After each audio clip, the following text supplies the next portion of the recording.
And my presentation today will primarily focus on the role of integrated asset development and technology in delivering critical components in the smart cities of the future. I'll be looking at some case studies from work Buro Happold has delivered recently. And as Charles said, I think if you guys have any questions, it'd be good to take them from during the panel discussion. I think like most of the panelists, I too did question what the smart, or the concept of smart cities mean to me. And I think some of the things I came up with was, or how an engineer would look at it would be, it's about resource efficiency. We're always looking at getting more from less. It's about automation. It's about adaptability to threats of future climate change. It's about sharing or pooling of assets to make sure we're getting the best utilization out of what we already have. It's about security, welfare, prosperity, and well-being, improved quality of life, some of the softer issues, but very important and actually the driving edge of smart cities, because it's all about people and what they want going forward. And last but not the least, I think the most important challenge for all is smart affordable, in the sense of investing in smart cities, and also whether a future smart city is an affordable city. So I'm going to be looking at smart cities through a lens, and we call it the 110-100 lens, basically looking at building blocks, something slightly bigger than a building block, and then cities or nations. And I thought it'd be good to just throw something on the slide here to show you guys what we see as opportunities in a technological sense, but also in softer sense of people and across various sectors. Now, I thought it'd be good to split them in sectors of people, buildings, infrastructure, resources, transport, logistics, and then services. So in buildings, if we take an example, you could come up with something clever like the London 2012 Olympic Stadium. If you're looking at infrastructure, you're looking at district heating schemes. Charles spoke at length about smart grids. There are components within smart grids which I'm sure we'll come on to later on, which are also quite interesting from a technological perspective. Transport and logistics, you could look at ports, high-speed rail. The government has a major infrastructure investment plan going forward. I think it's okay to say that sort of the left-hand portion of opportunities, and some of them are in the communities area as well, are fairly well understood. They're robust, there are solutions out there. It's just a case of how we use them in a practical sense. The real opportunities, the high-risk, high-reward opportunities are towards the right-hand side of the spectrum. Investing in scale, that's when you're looking at scale, that's when you really start talking about some interesting rate of returns and getting the maximum bang for your buck, as they say. So, case studies. Unfortunately, I had to, due to time, sort of ignore in the granular level. I thought I'd look at broader case studies where we looked at sort of a combination of buildings or projects we've done at either a city level or a city block level. We're looking at the Future Cities competitions for Salford in Warrington. They were sponsored by the Technology Strategy Board. The World Bank Rapid Assessment Framework, it's also about services which bodies like the World Bank can offer to city authorities globally. A case study for universities. I think the universities will essentially form a good pilot test bed for future cities of tomorrow. The City of Moscow Urban Expansion Initiative, something we were involved in directly working for the City of Moscow. And then last but not the least, Port of Salford and Liverpool as examples of projects in the transport logistics sector. Start by looking at Moscow. The City of Moscow essentially has a very diverse population density, and some of the key things to note is that its population has risen from 8 to 11 million.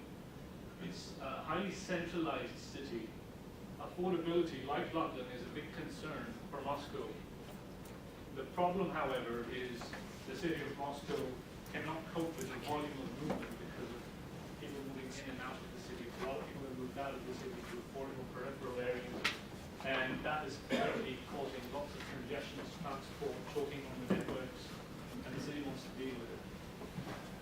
We work with Urban Design Associates to, the brief highlighted there, essentially to look at physical and economic reconfiguration of the city, coming up with an integrated development plan, looking at the creation of new economic nodes outside the current city, and enhance the land utilization of the city beyond its current use. So image on the left-hand side is Moscow in its current format, and image on the right-hand side typically shows how we work with Urban Design Associates to identify sort of a direction for growth for Moscow as a city. Because cities towards the north end essentially were very landlocked, harder to grow into, and we found that going down south was an easier choice.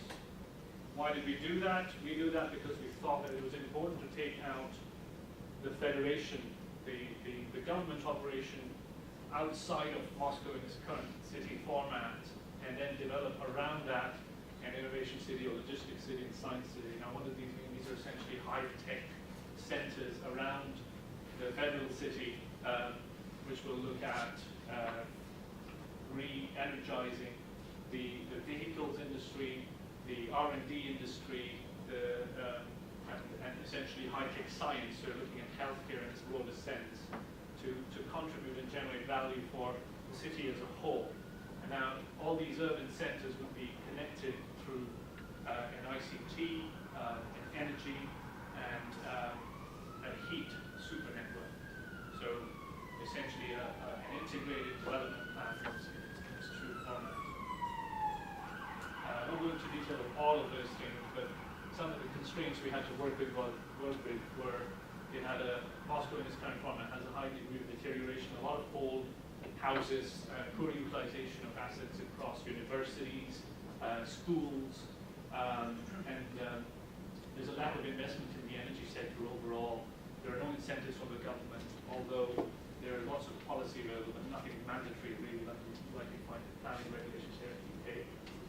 So our solutions essentially were to develop to the city were to develop a sustainable energy framework, to privatize energy infrastructure, because that's not currently privatized, to attract private investors into the fold, into investing in retrofit for energy efficiency measures across their housing estate, and also investing in renewable energy at a city scale.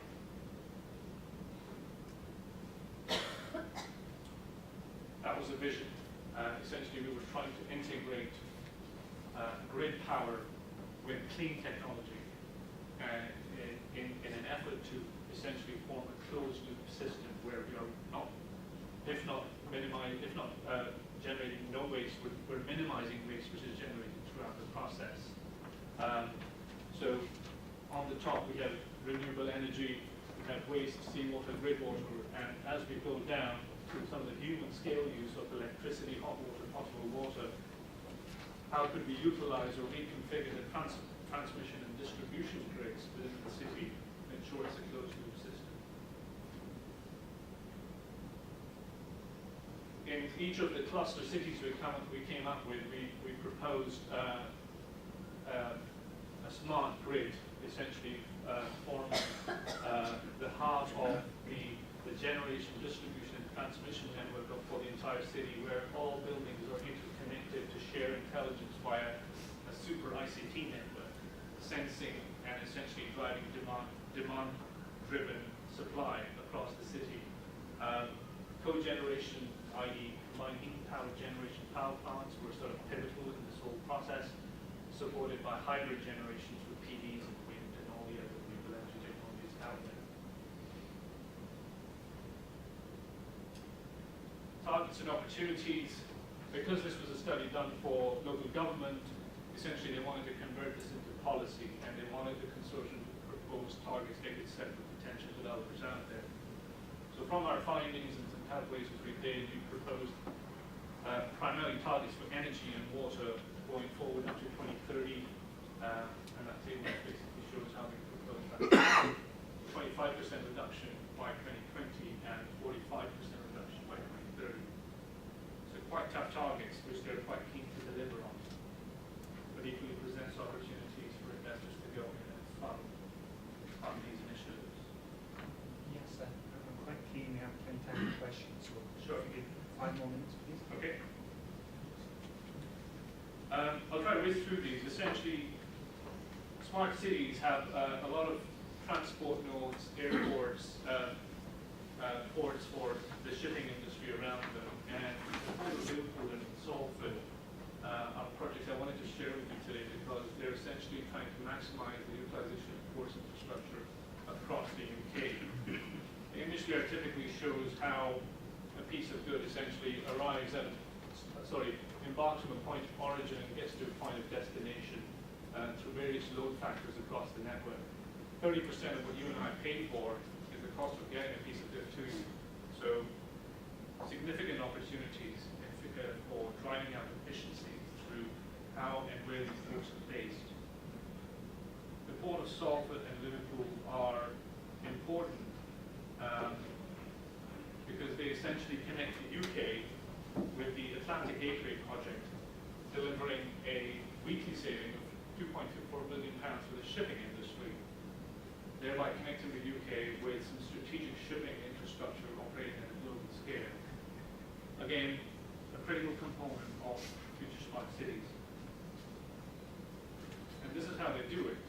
So we take a conventional model, and instead of having intermediate delivery points through the logistics network, we get goods shipped directly to the point of demand, and using various transport configurations are able to get into the point of destination. Ports are a bit more than just about shipping and export and import. We're currently doing an Energy Technology Institute sponsor study looking at the future energy infrastructure requirements for the UK up to 2050. And it's currently identifying that obviously the UK is a net importer of gas. However, ports have a lot of redundant, large-scale, undeveloped land which is not being utilised. The ETI studies currently help us in realising that the UK's peak demand is approximately just about 30 gigawatts. The base load, however, is between 50 and 100 gigawatts. So that places significant constraints on how natural gas is actually brought into the country and stored and shared across. What I'm trying to essentially highlight is that energy storage going forward is a significant opportunity for investment, not just generation. People talk about the current and the future, but I think what we need to keep in mind is that there's a transitional phase which also needs to be thought through, and I think storage will play a critical component in delivering the smart or the future city that we speak about. Qatar, as we know, is promising to invest significantly in the UK, and the images at the bottom just basically show how different forms of fuel that can be derived from natural gas can be brought to port facilities in the UK and can also be stored through transitional storage mechanisms that could be distributed around ports. Last but not the least, we worked with Warrington on the TSB-sponsored Future Cities initiative, and Warrington's vision was to come up with an integrated platform where they could combine all services for all citizens. A smart concept because they wanted to put everything on a card, basically everything to do with paying your taxes, to ordering a taxi, loyalty cards, park and share schemes, you name it. The driving factor there was a technology, i.e. ICT, i.e. how would they get citizens to buy what would the system architecture of that look like. So we worked with the likes of IBM, Siemens, Cisco to realize the true scale of this technology and how it can be implemented. Salford were interested in how the community, we've all heard of ESCOs and MUSCOs, but they came up with the concept of COMUSCO, which was a community sponsored project investment vehicle, and how communities would invest, not through taxation, but through direct contribution, and get a return on their investment on various projects that are to do with renewable energy, retrofit, renewables, or even performance contracting. Again, I won't go into detail, but let's take any questions you might have at the end. My last slide. As I said, I think bringing things like home closer to universities in the UK. We've looked at a lot of higher education institutions, and what we're finding is it's easier to look at the smart city concept at a measurable scale of a campus, especially if it's either an urban campus or a just out-of-town campus. This is University of Hertfordshire, to be specific. They want a good mix of office space, academic space, residences, there are houses nearby. Essentially, a campus, in my opinion, presents a measurable opportunity for investors, also because, not because of the smart city element, but also universities are crying out for cash these days. And you can essentially test all the things that we've been speaking about today at a measurable level of a campus. You can look at smart grids, you can look at retrofits, and universities are currently looking for investments to upgrade or improve utilization across their assets, averaging across the UK at the moment at only 30%. So there's lots of room for improvement on how buildings are used within universities. So again, I'd just like to leave that to whet your appetite, and I'd be glad to have a discussion maybe during that breaking session. Thank you very much. Thank you, yes.